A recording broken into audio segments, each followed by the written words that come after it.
Bom, estamos chegando ao fim do nosso evento. A conferência de encerramento será feita pelo nosso estimado colega José Meirinhos. O professor José Meirinhos tem uma extensa e rica carreira, tanto em sua atividade de pesquisa, quanto em sua atuação em sociedades científicas, que é bastante conhecido de todos e, portanto, eu posso ser bastante sucinto na apresentação.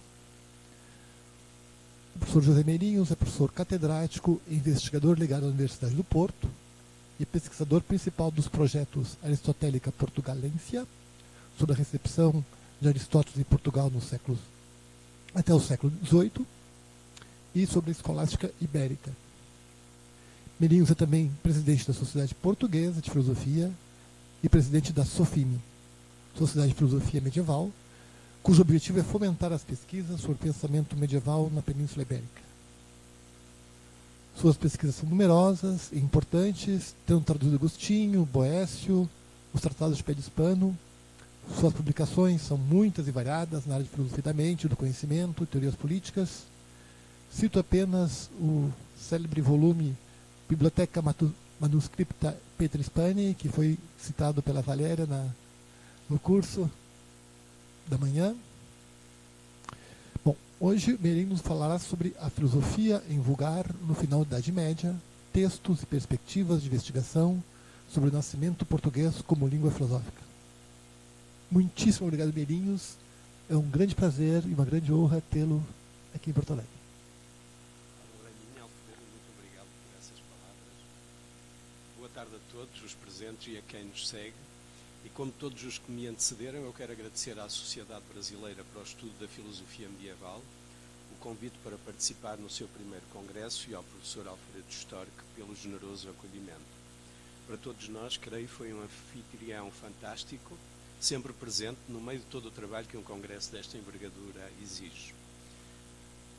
A eleição do professor Alfredo Storck, hoje mesmo, como próximo presidente da Sociedade Brasileira para o Estudo da Filosofia Medieval, sucedendo ao professor Alfredo Coleton, é uma garantia, dada também por toda a sua equipa, da continuidade de internacionalização e de envolvimento da comunidade medievista brasileira na pesquisa filosófica. Estou certo que este é também o primeiro de uma série de muitos congressos que prosseguirão o excelente trabalho que nas últimas décadas vem sendo realizado no Brasil, em torno da filosofia medieval e do início da Idade Moderna, e que a mim, pessoalmente, me tem permitido encontrar muitos colegas e, sobretudo, fazer bons amigos. Katia, it is an honor to share with you this closing session. I think it's the second time in a month. Well, I will talk in Portuguese, but the only important thing to notice is that after your talk on mouth and taste, I will lower, in a sense, the level. In a way, I will talk on hand and writing. I'm sure you will easily track what I will say. Bom, cabe-me então a responsabilidade de fazer a última comunicação do Congresso. Isso obriga a uma certa brevidade, beneficiando de já estar quase tudo dito, guardando, mesmo assim, o privilégio de poder terminar com um trabalho panorâmico que possa abrir para investigações futuras sobre o vernáculo medieval português como língua filosófica. E aproveito de estar nesta posição para divulgar um próximo congresso organizado pela Universidade do Porto e pela Universidade Complutense de Madrid, a 7, 8 e 9 de maio de 2020, em Madrid, sobre a filosofia e as ciências em língua vernáculas no final da Idade Média. E esse é também o tema que aqui proponho, abordando em 4 tópicos, alguns deles sob a forma de interrogação.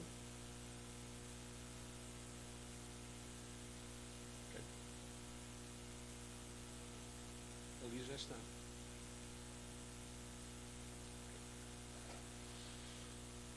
Algumas sobre a forma de interrogação, para me permitir, sobretudo, colocar problemas, e outras propondo uma exploração de 2 textos dentro de um conjunto vasto de obras do final da Idade Média e início da Idade Moderna que usam o português para discutir tópicos filosóficos. Apesar de, em geral, identificarmos a filosofia da Idade Média com a língua latina, e de, por exemplo, a lógica medieval ter sido desenvolvida sobre o estudo do latim como língua natural da razão e de expressão da verdade, o facto é que a Idade Média é plurilinguística. Para lá da filosofia medieval em grego, latim, árabe e hebraico, a atenção dos pesquisadores também se tem dirigido para a formação dos muitos vernáculos medievais, neolatinos, germânicos, anglo-saxónicos, porque também as línguas europeias atuais são uma plena e poderosa criação medieval. E a filosofia, com os seus textos, problemas e debates, deu uma forte contribuição para esta outra criação de longo sucesso. Contudo, o estudo das obras em vernáculo merecia até há pouco uma atenção menor, privilegiando-se, para o contexto europeu, o estudo das obras em latim, a língua propriamente culta, literária e da elite escolarizada. O silenciamento das outras línguas foi suscitado em grande parte por essa mesma elite ou pelos seus estudiosos, que tendem sempre a mimetizar e a valorizar as posições dos autores estudados. Se eu vi bem o programa, neste congresso não houve ainda uma única comunicação sobre obras de mulheres medievais, e gostaria aqui de recordar o livro recente de Marcos Costa, que traça um panorama da presença das mulheres em filosofia na Idade Média. Mas, pelo contrário, tivemos pelo menos 2 reflexões sobre o vernáculo em filosofia, ou sobre a relação do vernáculo com o latim, de Gustavo Machado sobre Dante e do Alessandro Beccari sobre o ensino do latim em língua vulgar portuguesa. A tendência recente de alargamento do cânon filosófico medieval a novas línguas regionais formadas ao longo da Idade Média resulta também da maior atenção a obras de mulheres e de leigos, ou obras em géneros literários muito diferentes dos favorecidos pelas instituições eclesiásticas latinas, como os mosteiros, as ordens religiosas e a universidade, de onde provêm, geralmente, os textos tradicionais que tradicionalmente identificamos com a filosofia medieval. Na última meia década, ou na última década e meia, melhor dito, uma boa dezena de obras contribuiu para retirar do esquecimento autores e obras em vernáculo, principalmente em Itália, não sem razão, se pensarmos sobretudo nas muitas traduções de obras cultas para as diversas línguas da Península Itálica. Sobretudo, essas obras ocupavam-se do tema ético e político, mas pensando também na obra em vernáculo e sobre o uso do vernáculo por esse pensador maior que é Dante, ou no trabalho da Escola de Lecce, na edição crítica dos sermões de alemães de Mestre Eckhart, só para dar 3 exemplos. Mas esses estudos crescem também em outros contextos e sobre outras línguas. A emergência do vernáculo como língua culta, da poesia, da historiografia, mas também da teologia e da filosofia, ocorre em simultâneo com outros 2 fenómenos sociais de grande importância. A afirmação de um novo contexto para o pensamento, a corte dos príncipes ou a corte real, e o aparecimento de leigos cultos e escritores, ou de obras escritas para leigos. São fenómenos culturais e sociais que não coincidem totalmente entre si, mas que se reforçam mutuamente e que, por vezes, é difícil dissociar. Recordo apenas algumas das obras recentes, a primeira delas, e que, de certa maneira, desencadeou este interesse pelas obras em vulgar, resulta de um congresso da Sociedade Italiana para o Estudo da Filosofia Medieval e foi publicada por Nadia Bray e Loris Turlese em 2013 com o título Filosofia in Vulgare nel Medioevo. Depois disso, investigadores também muito ligados ao contexto italiano, ou italianos, dedicaram outras obras ao estudo da utilização do vernáculo, principalmente em obras políticas, mas também em outros domínios. Esta reflexão foi acompanhada, por exemplo, pelas obras conhecidas de Ruedimbach sobre os leigos em filosofia, leigos que muitas vezes escrevem em vulgar, ou obras de literatos latinos são escritas em vulgar para leigos. E resulta dessa investigação o trabalho recente que Ruedimbach publicou com Catherine Königspralong sobre o desafio laico e a pergunta se existe uma filosofia dos laicos ou também uma filosofia para os laicos na Idade Média. As obras em vernáculo português têm sido estudadas sobretudo por linguistas, muitas delas publicadas no Brasil ou estudadas por linguistas brasileiros. Uma vez que partilhamos a língua, também não é de estranhar que estas obras medievais sejam mais estudadas no Brasil, algumas destas que eu falarei, sejam mais estudadas e até publicadas no Brasil do que em Portugal. Também foi essa a razão pela qual, um pouco como homenagem aos estudiosos dessas obras, que eu escolhi falar delas.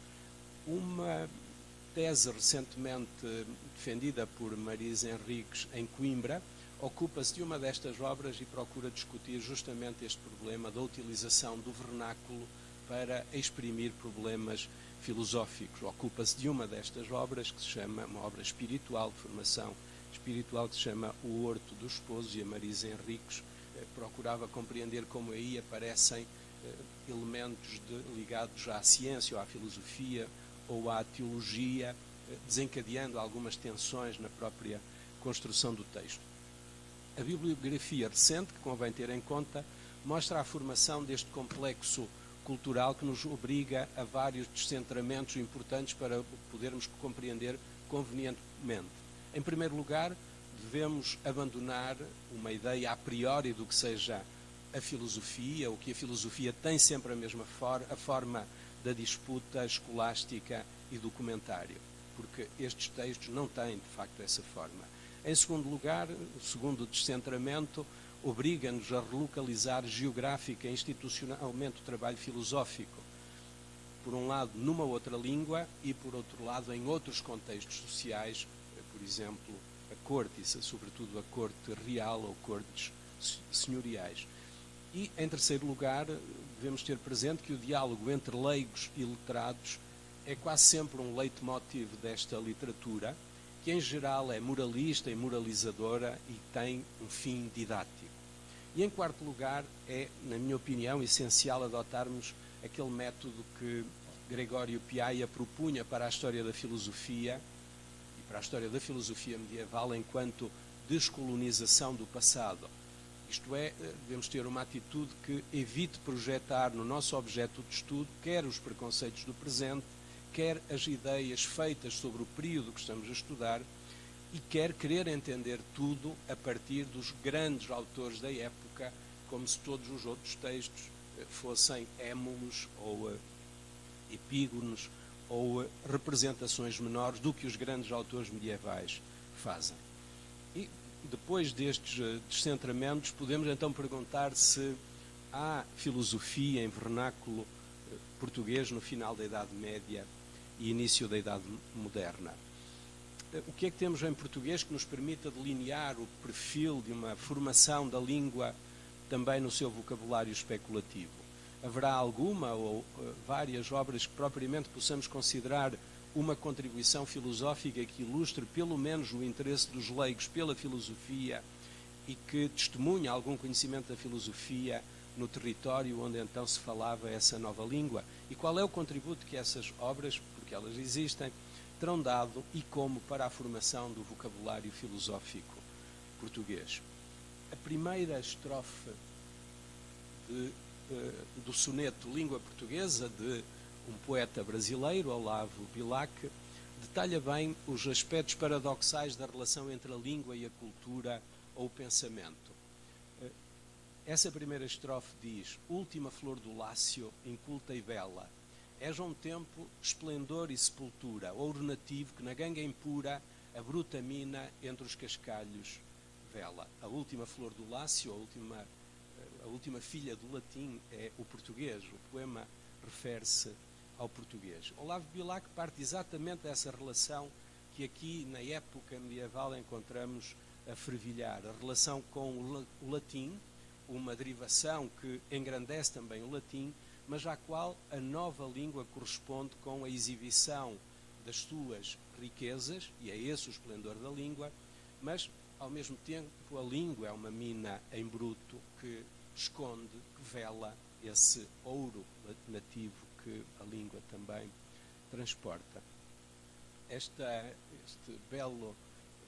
bela quadra pode servir como uma introdução àquilo que podemos procurar ou podemos esperar nestas obras em português antigo.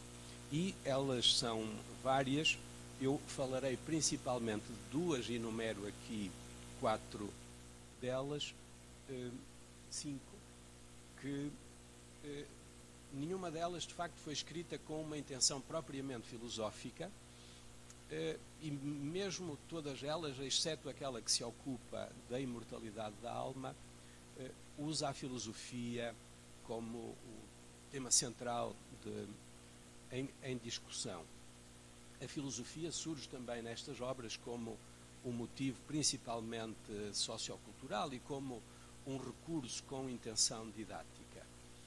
E todas estas obras têm uma finalidade bem precisa, que é a formação moral daqueles a quem elas se dirigem. E nelas a filosofia, sobretudo na sua autoridade simbólica e enquanto disciplina da razão, é principalmente um recurso usado mais ou menos abertamente. O Horto do Esposo, todas estas obras são do século XV ou início do século XVI. O Horto do Esposo é uma obra de formação espiritual, com um estilo muito alegorizante e que é constituída de exempla. A primeira parte é acerca do nome de Jesus e é inspirada em São Bernardo. A segunda parte é uma compilação de histórias exemplares compiladas por um frade a pedido da sua irmã, é assim que ele apresenta essa parte, e esta tem por título do Horto da Sagrada Escritura e do modo como a devemos estudar e meditar. Portanto, o tema dessa parte da obra é o estudo e a meditação da Escritura, e a terceira parte reúne exemplos de formação moral sobre a vaidade das coisas humanas. Portanto, é uma obra de formação espiritual com recurso à tradição monástica medieval. O Bosco de Leitoso, ou o Bosco do Prazer e do Prazer da Alma, é uma obra, a única destas que teve uma edição moderna, foi publicada em Lisboa em 1515, mas provavelmente ela é de um século antes,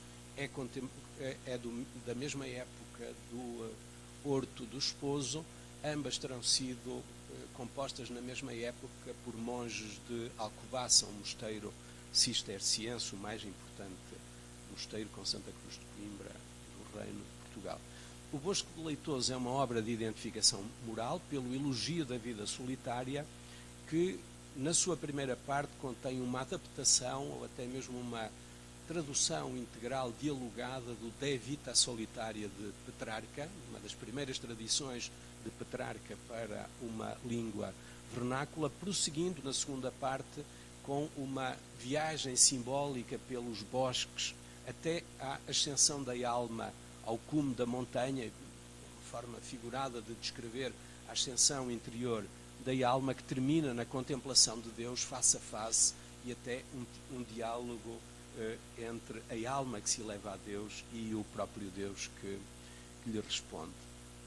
O livro da Corte Imperial terá sido composto cerca de 1438, existia na livraria do autor da próxima obra, o rei Duarte I de Portugal, e é uma teatralização de uma controvérsia anti-judaica e anti-islâmica para a formação espiritual daqueles que assistem às discussões que ocorrem entre uma assembleia presidida pelo imperador, mas que é Cristo, e tem a presença da rainha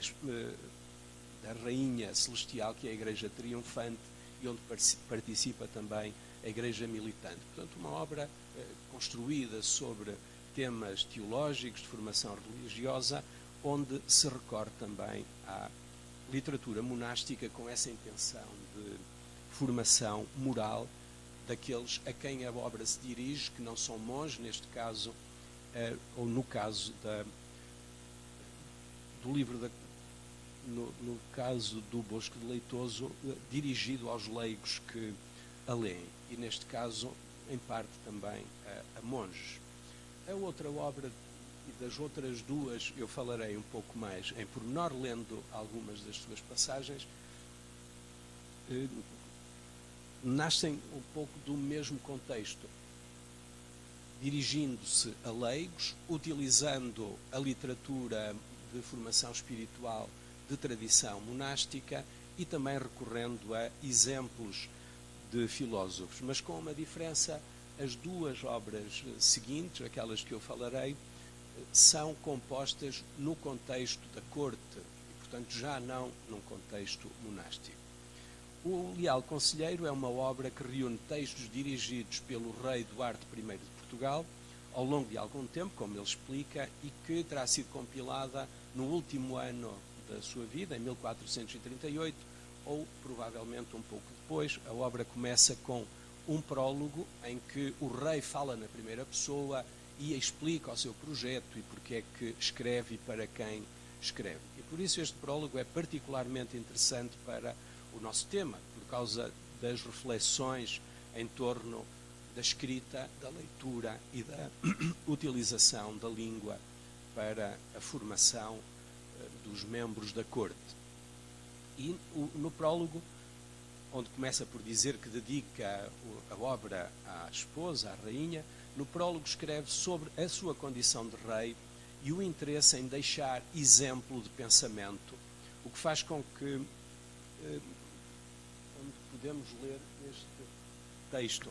Os textos estão aqui em português antigo, isto não são gralhas, é mesmo assim que os editores o publicam. Geralmente estas obras encontramos-las em edições paleográficas, como a Valéria explicou, são diferentes destas edições atualizadas, com grafia atualizada, que muitas vezes os editores críticos adotam.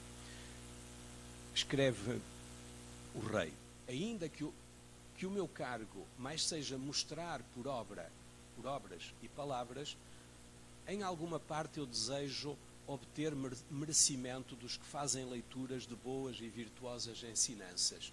A condição de rei é mostrar pelo exemplo e pelos atos, mas o rei Duarte quer ser reconhecido também por aqueles que leem e que se ocupam de ensinar a virtude. Por tal que, bem vivendo, por sua mercê naquela conta eu pudesse verdadeiramente ser contado nessa conta dos que têm méritos por escrever. E porque o entendimento, usa muitas vezes este termo entendimento como sinónimo de intelecto, e porque o entendimento é a nossa virtude, é a nossa faculdade principal e superior, eu escrevi sobre ele um pequeno capítulo. E depois fui juntando outros temas segundo aquilo que melhor pude fazer. E por muitas dessas coisas estarem escritas há muito tempo, elas não estão numa forma muito organizadas e não foram ordenadas convenientemente. De facto, a obra apresenta-se como uma sequência e uma súmula de temas um pouco com uma certa organização, mas essa organização nem sempre é evidente. As ideias neste texto são ilustrativas. O rei, ele próprio, por escrever uma obra, quer buscar reconhecimento, portanto não lhe bastam os atos de rei para esse reconhecimento que espera, e a obra nasce de um capítulo que ele tinha escrito sobre o intelecto enquanto faculdade de compreensão, e depois foi-lhe acrescentando outras matérias. Ele diz algo do qual podemos duvidar. Diz o seguinte, ainda no prólogo: porque de minha mão foi todo o primeiro escrito. É um pouco inverosímil que o próprio rei, com tantos escribas, se ocupasse ele próprio de manuscrever. Aqui o por minha mão pode ser por minha iniciativa. Então, porque de minha mão foi todo o primeiro escrito, tirando as coisas de fora, ou não tendo em conta as coisas que no livro são traduções, que nele são trasladadas, porque o livro contém muitas passagens de diversos autores que são traduções do latim para português. dele tanto não me guardei, tendo mais a intenção de bem mostrar a intenção, a substância daquilo que escrevo, do que a beleza e uma ordenada maneira de escrever. O autor, pela primeira vez, desculpa-se aqui pela utilização da língua para tratar estes temas, mas a ele interessa-lhe a matéria que ele está a tratar e não tanto a beleza literária ou a maneira de escrever. Interessa-lhe mais o conteúdo do que a forma, embora, de facto, a obra também atribua muita importância à forma e à elegância da escrita. E a própria explicação do título nos mostra a intenção com que a obra é escrita, para quem é escrita e o que é que o autor pretende com ela. Diz ele: e tomai esta obra como um ABC de lealdade. A obra chama-se O Leal Conselheiro. O Leal Conselheiro é a própria obra, e por isso ele diz: tomai-a como um ABC de lealdade, porque ela está feita principalmente para senhores e gentes de suas casas, que na teórica de tais feitos, em respeito dos sabedores por moços devem ser contados, e portanto escreve para a gente da corte, e para os quais o ABC é a sua própria ensinança. E portanto é uma obra didática que transmite um ABC da lealdade aos membros da corte. E mais, por o A se podem entender os poderes ou as potências e as paixões que cada um de nós tem, e por isso a obra começa com uma discussão sobre as faculdades da alma e as paixões da alma, e por B se deve entender o grande bem que alcançam os seguidores das virtudes e das bondades. E a obra recolhe textos sobre as teorias das virtudes e do fim da ação humana, e por C deve entender-se os males e os pecados aos quais devemos estar atentos para a nossa correção. E como sobre ele mais escrevo a partir daquilo que eu sinto e vejo na maneira do nosso viver, do que pelo estudo de livros, nem pelo ensino dos letrados. Mais uma vez, o Rei aqui insiste que esta é uma obra que nasce da sua própria experiência, da sua própria prática, e não das leituras e do ensino, das leituras pelos livros. Embora, de facto, a obra depois tenha textos que ele recolhe em outros autores pelo estudo e pela tradução. Portanto, o Rei, ao explicar o título, pretende compor um tratado de moral, partindo da compreensão das faculdades e das paixões da alma para chegar à formação dos nobres. E por isso este texto tem sido ele próprio considerado um espelho de príncipes, embora pelo conteúdo seja bastante mais do que isso. Tendo então em conta o autor e os destinatários, compreende-se esta opção pela língua vulgar, porque é a língua comum ao rei e aos leigos nobres a quem ele se dirige, como diz nesta passagem.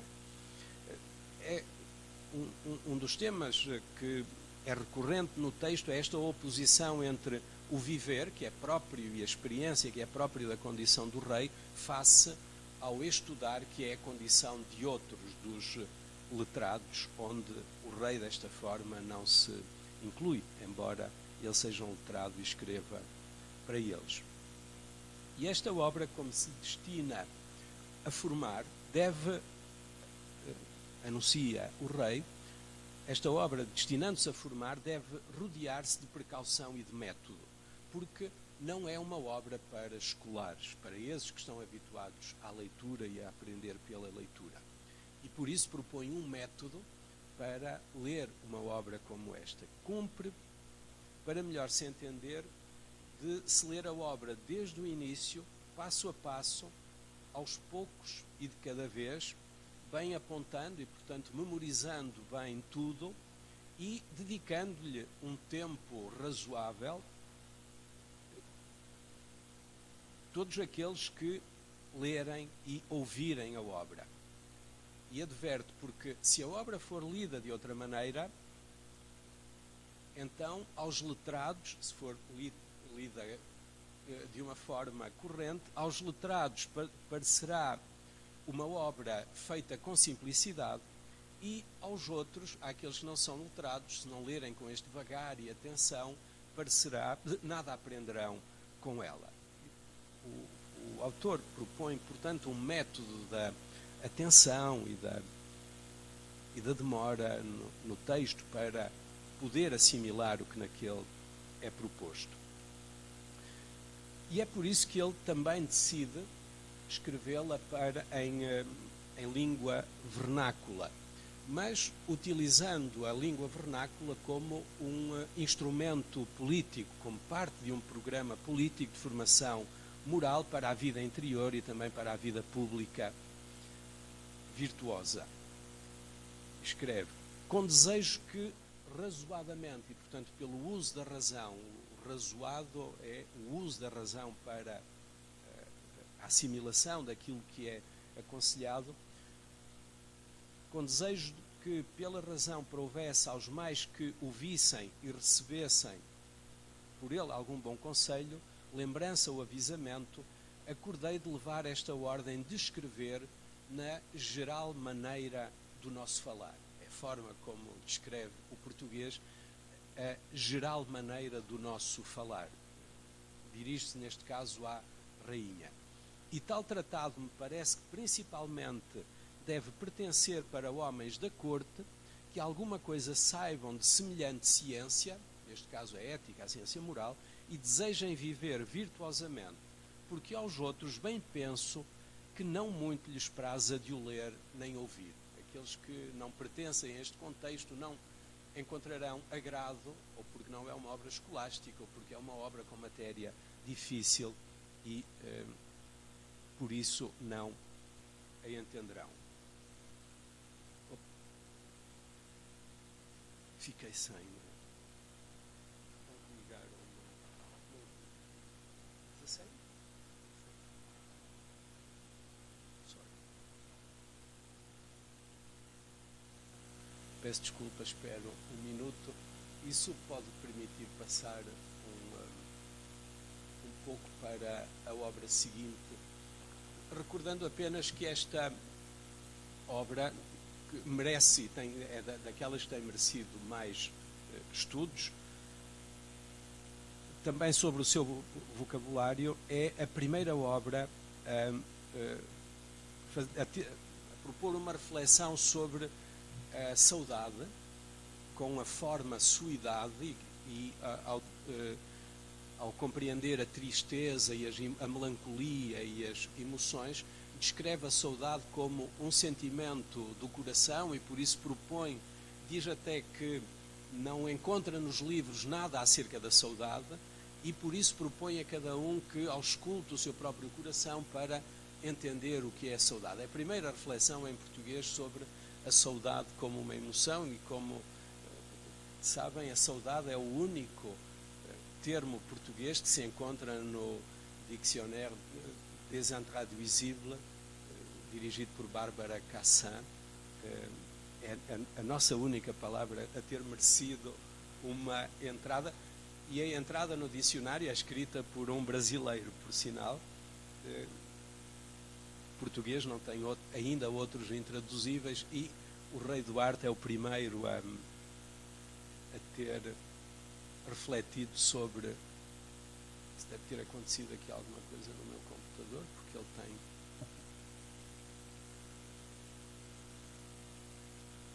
Ele ainda tem.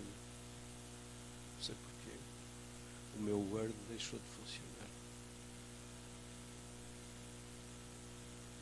É um pouco estranho. O que eu posso fazer aqui? Inesperado aqui. Ele está-me a pedir para restaurar.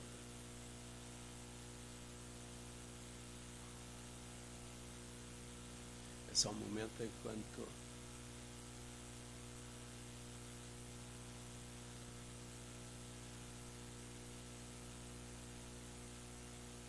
eu acho que ele me instalou aqui alguma coisa.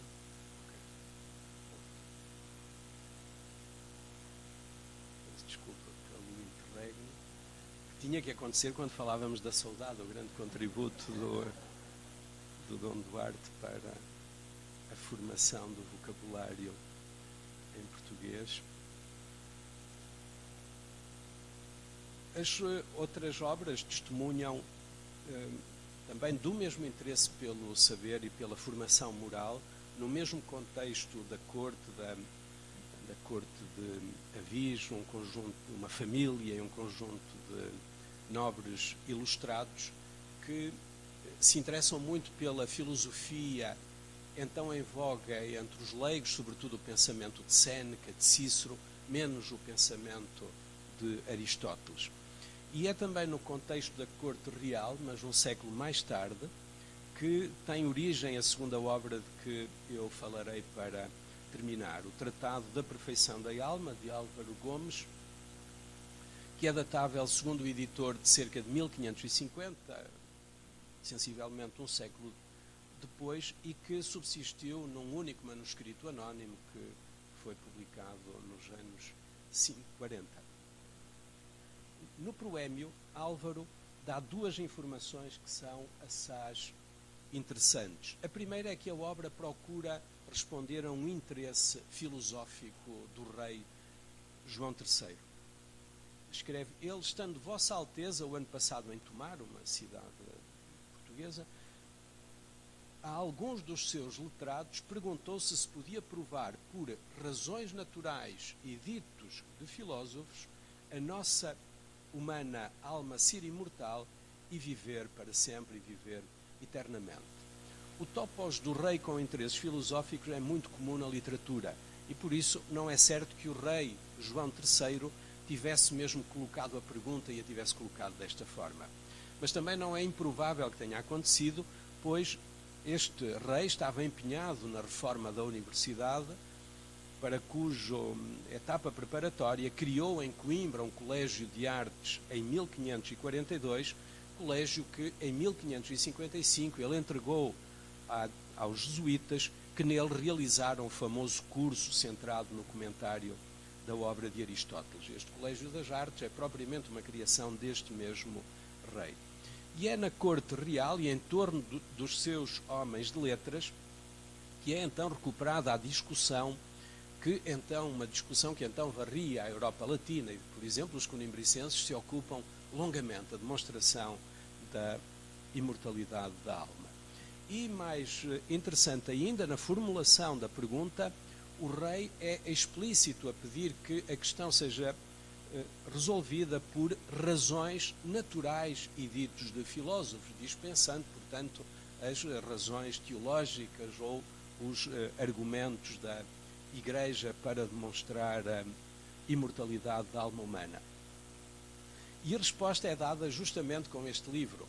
Álvaro Gomes diz que, embora não tendo merecimento, quer responder ao rei oferecendo-lhe esta obra, que envolve dois aspectos particulares. É que o autor é de facto um teólogo, e ele não é um filósofo ou um mestre de artes, e a resposta é dada ao rei também em português, porque, por uma razão que o autor também deixa clara ao escrever o seguinte: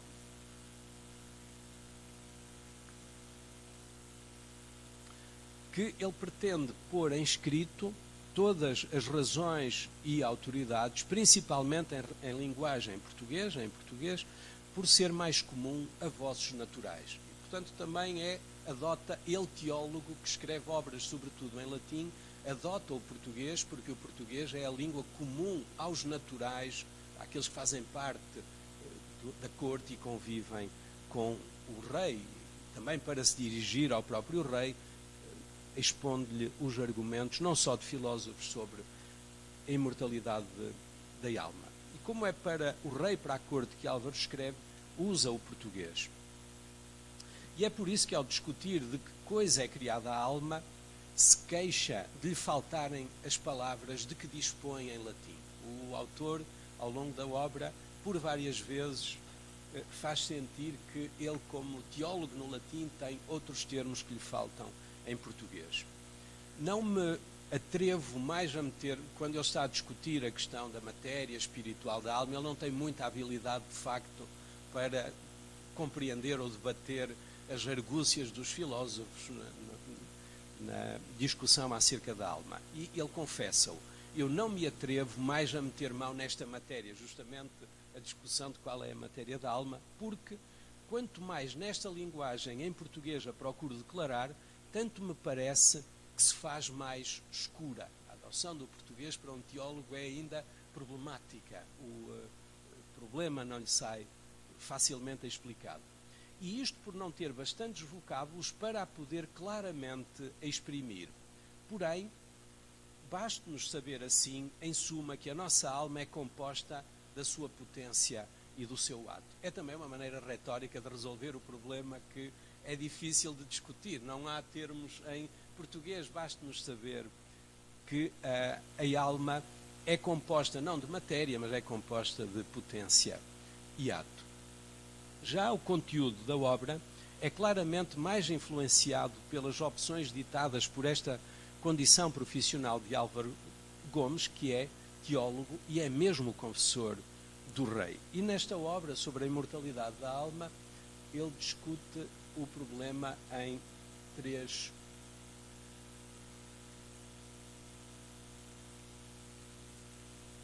partes. Em primeiro lugar, o que é a alma e como é que a alma é criada e como ocorre a sua relação com o corpo, como os argumentos sobre a imortalidade da alma, na segunda parte, e na terceira parte ocupa-se do tema que mais lhe interessa, é retirar desta doutrina da imortalidade da alma elementos que se enquadram na moral cristã de compreensão da ação humana, distinguindo as ações boas e as ações más. As boas são as que merecem a felicidade eterna, as más que merecem castigo. É nesta questão moral que o problema da alma e da imortalidade da alma é de facto tratado e enquadrado. E correspondendo ao interesse do rei, ele próprio, Álvaro Gomes, está consciente de pouco mais consegue fazer do que compilar os ditos dos filósofos sobre essas matérias. Como explica, eu, recolhendo dos antigos o que mais a propósito fizer e aguçando bem as suas autoridades, declararei esta matéria, estes três problemas, o melhor que a mim for possível. E as autoridades dos filósofos a que ele recorre vão desde Platão a Aristóteles a Plotino, que ele até apresenta como um autor comentado por Aristóteles e explicado por Aristóteles, mas utiliza também os estoicos, os comentadores aristotélicos, gregos e árabes, mas também Agostinho, os escolásticos como Tomás de Aquino, Scotus, ou renascentistas como Marcílio Ficino. E por isso a obra propõe, de facto, um florilégio eclético, não sem algumas confusões e contrassensos históricos, que Álvaro Gomes sustenta com abundantes referências da Escritura e das doutrinas e documentos da Igreja, com os quais se sente mais à vontade e com o auxílio dos quais orienta toda a discussão sobretudo na terceira parte, como eu já mencionei. E é propriamente a perfeição mencionada no título do tratado que lhe interessa. E essa perfeição da alma, que se realiza pelas boas ações, é a felicidade eterna da alma boa. É para chegar aí que toda a discussão é orientada. Mas não empreende, por exemplo, a discussão das posições de Aristóteles opondo-lhe Platão. Quando os cita, limita-se a adotar a posição de cada um de acordo com o que lhe parece mais adequado à posição que ele mesmo segue, a qual está sempre alinhada com as decisões conciliares sobre a imortalidade da alma, que cita mais do que uma vez, e também que ele alinha recusando as posições condenadas em Paris em 1277, quase 4 séculos antes, ou 3 séculos antes, mas que ele continua a citar propriamente, embora sem discutir as proposições, mas como estando aí definida a matéria a seguir quanto à discussão da imortalidade da alma. Quanto à alma e ao problema em discussão, a posição de Álvaro é simples, geralmente sem discussão, para afirmar que ela é uma substância sem corpo, racional e imortal, que não teve nenhuma causa material criada e que foi junta ou acrescentada ao corpo para reger o corpo. No capítulo 5º, por exemplo, ocupa-se de como é que a alma entra no corpo e não se sente convencido, neste caso, com as opiniões dos filósofos, e por isso, no capítulo 6º, recorrerá a doutrinas de médicos para compreender a relação da alma com o corpo. Mas é então na parte 2 que ele trata a questão da imortalidade da alma, rejeitando os que defendem que a alma é mortal e apresentando no capítulo 2 provas assentes em fortes razões, como ele diz, que provam a imortalidade da alma, e no capítulo 4 argumenta em favor da imortalidade da alma, retirando posições dos filósofos, principalmente do Fédon, de Platão, de que ele traduz pequenas passagens para aderir ao argumento de Platão no Fédon. Já a terceira parte reúne principalmente exemplos recolhidos numa longa lista de autores para provar que todos eles defendiam a imortalidade da alma, incluindo aí Aristóteles também como sendo um putativo defensor da imortalidade da alma, reinterpretando os textos de Aristóteles, nesse caso citando Tomás de Aquino. Embora diga que o grande filósofo Aristóteles nesta matéria não falou expressamente, mas utilizando os seus ditos no De Anima e no De Animalibus e em outros textos, conclui Álvaro Gomes, pode-se tirar claramente que para Aristóteles a alma era imortal. E esse imortalismo é corroborado pela interpretação de Tomás de Aquino, que ele cita, acentuando sempre o dualismo corpo e alma e a separabilidade da alma depois da morte do corpo. E após afirmar que por privação da visão divina a alma que escolheu mal é castigada com padecimento físico eterno, ele conclui o seguinte, dirigindo-se ao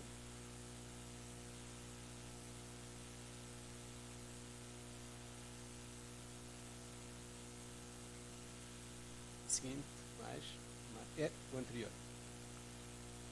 E este é meu ínclito príncipe, a mais comum e certa opinião que nesta matéria podemos ter, isto é, que a alma é imortal, com a qual e com as outras que tenho postas em outras obras, me remeto em tudo à determinação dos sagrados doutores, e portanto a sua máxima autoridade que segue são os teólogos, porque o mais que escrevi, além das próprias opiniões dos filósofos, não é da minha faculdade, não é do meu intelecto, mas o que por algum estudo pude alcançar, porque com esta condição de teólogo me entreguei a este trabalho. E, portanto, Álvaro Pais, embora queira corresponder ao pedido do rei que lhe pede argumentos dos filósofos, admite que a opinião que segue, aquela que mais lhe interessa, é a dos teólogos. E quando trata dessas posições de matéria filosófica, e onde ele hesita sempre, acaba por se justificar com a dificuldade da língua para poder transmitir adequadamente os argumentos que o rei pedia. E numa passagem já mais perto do final, escreve o seguinte, para abreviar o discurso, ele diz: outras mais razões eu poderia pôr aqui nesta obra, mas para evitar a prolixidade eu deixo-as de parte, porque ainda algumas destas eu queria deixar por serem muito difíceis de pronunciar na linguagem, portanto em português, nem poderem ser escritas como deveriam. E isto me desculpe da não reta ordem e dos mal adornados e escuros obstáculos com que os argumentos vão tecidos, pois está claro que os termos que no latim se podem escrever não o podem na linguagem escassamente pronunciar-se.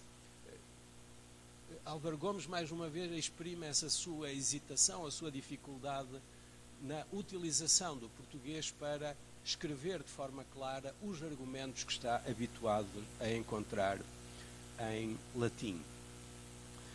Contudo, Álvaro Gomes não dá nenhum exemplo de quais são esses termos ou argumentos com os quais tem dificuldade a traduzir para o latim. E por isso isto soa mais a uma desculpa, de facto, para abreviar ou por não conseguir lidar com os argumentos que provavelmente ele teria encontrado em outros autores e aqui transmite de uma forma mais simples. Esta desculpa com a língua pode não ser mais do que um expediente retórico para abreviar a obra ou para que aqueles leitores mais insatisfeitos com os argumentos que aqui são propostos encontrassem aqui alguma justificação para outros argumentos ou argumentos descritos de outra forma não se pudessem encontrar. Não sabemos o efeito, e aproximo da conclusão, não sabemos que efeito esta obra ou as outras obras tiveram na corte ou como esta foi acolhida pelo rei, mas ela permanece como um exemplo da laicização da filosofia, embora pela mão de um teólogo que escreve para leigos, submetendo a própria filosofia às razões e aos interesses da fé, mas utilizando a língua vernácula. Este muito breve percurso mostra-nos que o português não é uma língua criada de novo para tratar velhas questões. Os autores destes textos tiveram uma formação escolar e literária em latim, mas tinham já seguramente o português como a sua própria língua. O latim parece ser para eles também uma segunda língua com a qual executam e prolongam as suas tarefas escolares profissionais. Mas não escrevem para as escolas ou não escrevem para outros mestres, mas para um novo público. E por isso escolhem a língua portuguesa, alargando assim socialmente o alcance da cultura escrita. Ou mesmo a escolha da língua vulgar torna já patente que estes autores não se dirigem ao mundo universitário ou às escolas das ordens religiosas, mas sim a um público secular e de leigos a quem pretendem cultivar oferecendo a doutrina na língua que eles melhor conseguem entender. Portanto, a tradução ou a escrita em vulgar é claramente um instrumento de aculturação. É necessário passar à língua vulgar para não deixar autonomizar ou divagar ainda mais esses estratos leigos da sociedade. E parece ser também essa a razão pela qual os nobres ou os eclesiásticos de alto nível eles próprios suscitam, como vemos no caso do rei, a utilização da língua vulgar para que, dominando já através do latim a cultura escolar, dominem também através da língua vulgar a cultura dos leigos. E a filosofia, nas suas diferentes vertentes e áreas, oferece o prestígio e o modelo de autoridade de que os escritores em vernáculo não prescindem.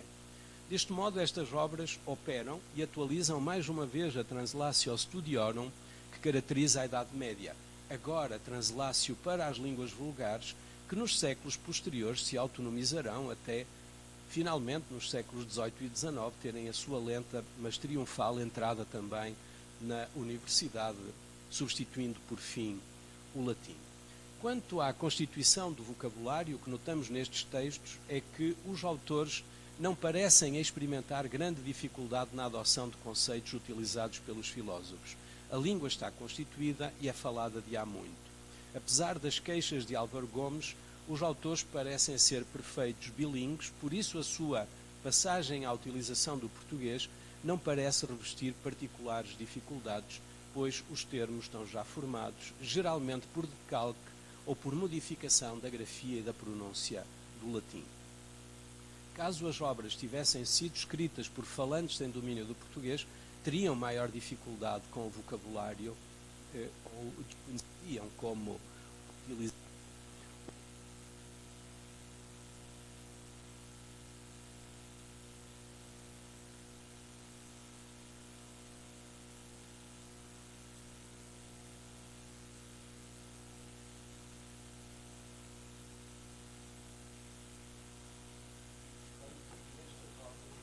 Apesar da contínua presença do filósofo, depois do computador o microfone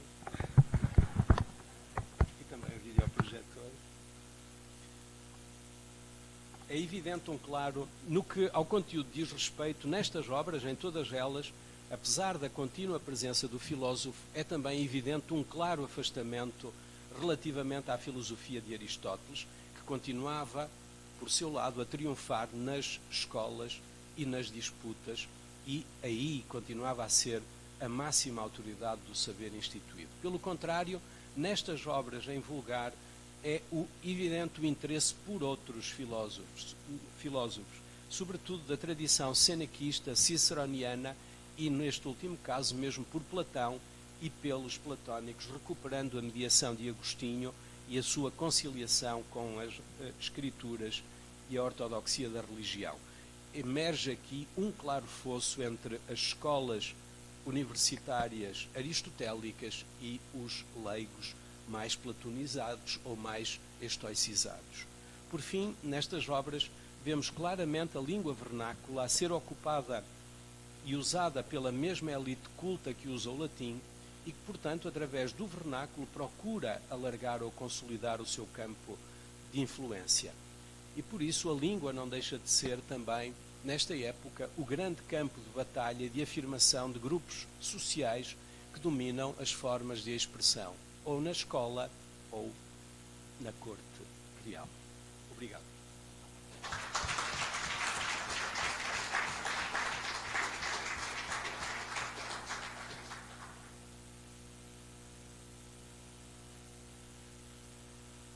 Peço desculpa.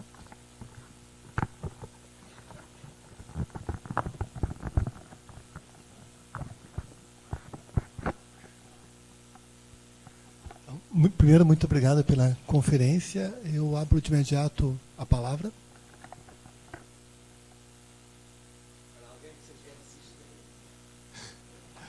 Alessandra.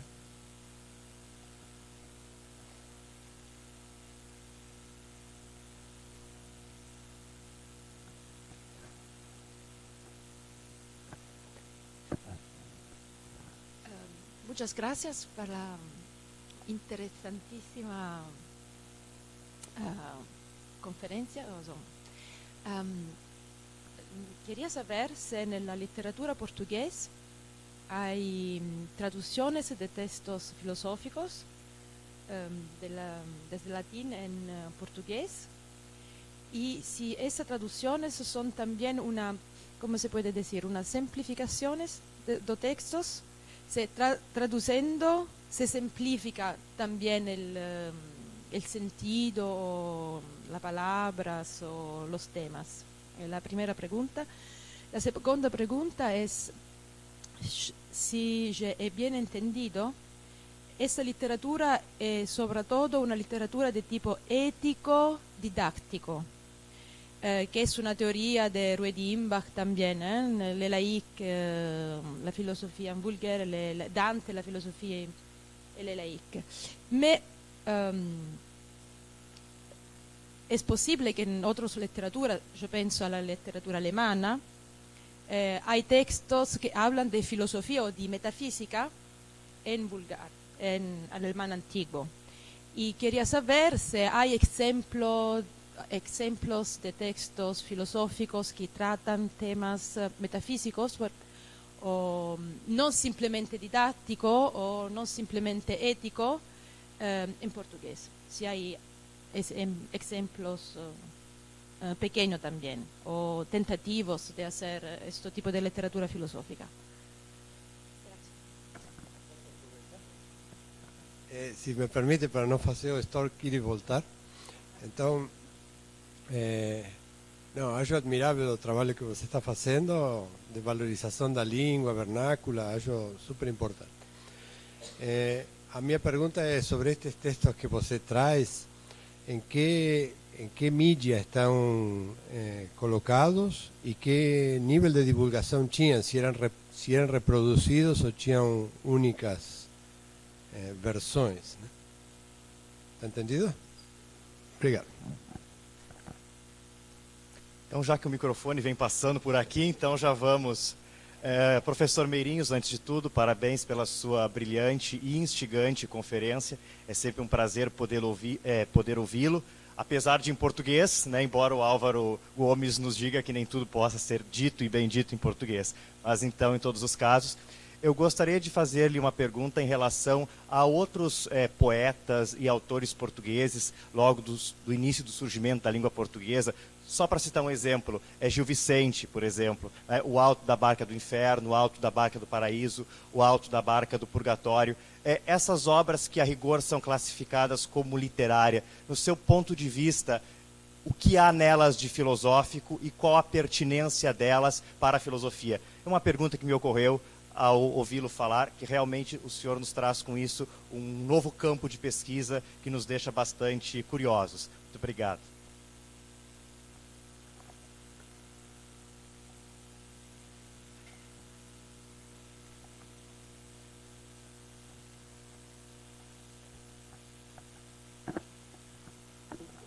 Obrigado pelas perguntas. Há alguns tópicos ou há um elemento central que une todas as respostas que podem ser dadas às 4 diferentes perguntas, que é a própria utilização da língua. Para responder primeiro à Alessandra sobre a tradução de textos filosóficos. Desta última época, sobretudo do final do século XV e início do século XVI, há tradução para português de obras filosóficas, mas não de obras aristotélicas. O português não é uma língua utilizada nas escolas, nem há nenhuma obra que possamos considerar de metafísica ou de epistemologia ou de lógica que tenha sido escrita ou traduzida para português. Ao contrário do que acontece com outras línguas, com o espanhol, para o qual foi traduzido, por exemplo, Egídio Romano, ou para italiano, com traduções de Aristóteles. Isso não existe para português. Provavelmente porque estes autores, mais do que bilíngues, eram quase todos eles trilingues. Falavam também espanhol e liam os textos em espanhol. Aliás, em muitos destes textos, o espanhol é um elemento de transição na utilização da língua. Por exemplo, Gil Vicente, que é um autor de peças teatrais, é o fundador do teatro em português, era bilingue, escreveu alguns dos autos em espanhol. Assim como Camões era bilingue, escreveu muitos dos seus poemas em espanhol. A corte habitualmente era bilingue em português e em espanhol.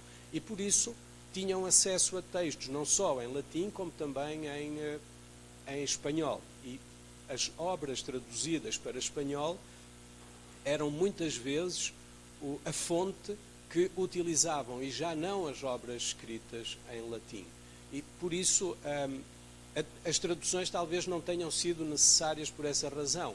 Os letrados ou liam em latim e os leigos liam também em espanhol e utilizavam obras traduzidas para espanhol. O que é traduzido para português é, por exemplo, o De Officiis de Cícero, este Petrarca que é traduzido na obra O Bosco Solitário. De Vita Solitária está integralmente na primeira parte, sem nunca ser dito que é uma tradução de Petrarca. Petrarca é um personagem do diálogo, a obra é transformada num diálogo e um dos personagens é Petrarca, mas o que está a ser feito é apresentada a obra de Petrarca, fazendo de Petrarca um dos personagens que exprime a posição que vai sendo favorecida, enquanto que os outros são personagens aos quais Petrarca se opõe. E, portanto, pelo meu conhecimento, não há nenhuma tradução dessas obras metafísicas ou aristotélicas para português. Muitos desses textos, se tinham tradução para espanhol, essas traduções eram utilizadas. As traduções para português são traduções de obras que interessavam à corte, justamente destes autores moralistas que eram preferidos a Aristóteles. Séneca, Cícero e também Platão, por exemplo, também nunca foi traduzido, nem mesmo no Renascimento. E estas obras não sabemos com que intensidade é que eram lidas. Neste slide temos a indicação de quantos manuscritos é que existiam. Do Bosco de Leitoso chegaram até nós 3 manuscritos e uma edição de 1515. Da Corte Imperial só um manuscrito, do Horto do Esposo só um manuscrito, do Leal Conselheiro 3 manuscritos, de Álvaro Gomes um manuscrito e nenhuma edição. Provavelmente não eram as leituras mais favorecidas também pela corte.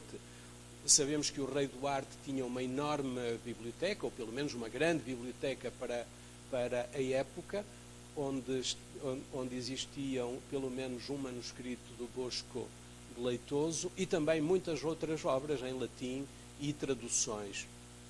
E pouco de Aristóteles, se é que tinha alguma coisa de Aristóteles.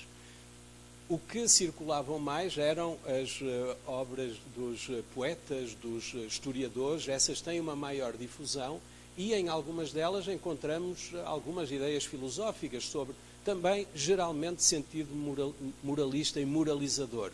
O teatro de Gil Vicente é um teatro por vezes cómico, mas na maior parte dos autos são autos moralizadores, de doutrina moral. As poesias de Camões, um pouco posteriores, nas poesias de Camões tem sido detectada uma grande influência do platonismo italiano e do próprio Platão. E, portanto, nestes meios, para responder de novo à Alessandra, esta literatura que circula em Portugal é principalmente uma literatura de corte. Ou então é uma literatura monástica, são os próprios monges que fazem traduções ou escrevem em português, como é o caso do Horto do Esposo, do Bosco de Leitoso e de diversas outras obras que são traduzidas ou do francês, por exemplo, há grandes coleções de textos de cartuchos, cartusianos, que são traduzidos para português por monges, provavelmente porque os monges já estavam também, pelo menos em alguns contextos, mais treinados no português do que no latim, mas são sempre obras de formação moral.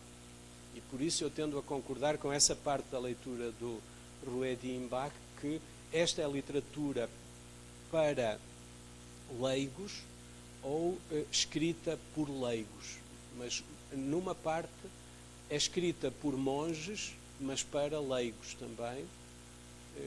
Infelizmente não temos obras de filosofia propriamente dita, lógica ou metafísica, ou epistemologia, comentários a Aristóteles, escritas em português, provavelmente até ao século XVIII ou XIX, e nesta época não, nem são os autores que mereçam mais atenção por quem escreve em português. E é por isso que depois muitas destas ideias reaparecem de facto na poesia ou no teatro, como o William perguntava, e Alfredo, são obras com pouca difusão. Provavelmente terão existido mais manuscritos daqueles que chegaram até nós, porque isso é comum com a leitura manuscrita, mas sobre a maior parte destas obras não encontramos depois também nenhuma influência direta na literatura posterior. E, portanto, podem ter sido obras com importância no momento da sua composição, mas que, por modificação do contexto político ou social, ou até pelas convulsões da corte, os interesses passam a ser outros e a leitura destas obras perde-se diretamente, sendo substituídas por outras.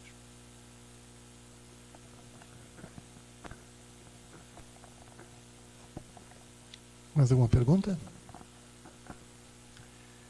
Então, só me resta agradecer imensamente a todas e todos que participaram dessa intensa semana. Espero que nós possamos nos encontrar em breve e que esse breve seja no restaurante que nós vamos jantar, que é o CDG 35. Estão todas e todos convidados para nos encontrarmos. dizer algo também como presidente da Sociedade Portuguesa de Filosofia e da Sociedade Ibérica para o Estudo da Filosofia Medieval. Queria congratular a sociedade, como o fiz pessoalmente no início da comunicação, felicitar o Alfredo Coleton pelo mandato que teve e, sobretudo, saudar também o Alfredo Storck pelo mandato que o espera, que desempenhará bem, como vimos nestes 4 dias de congresso, tem sempre a boa disposição para mais um pouco de trabalho que chegue, e por isso eu propunha a todos uma saudação para o Alfredo pelo trabalho terminado.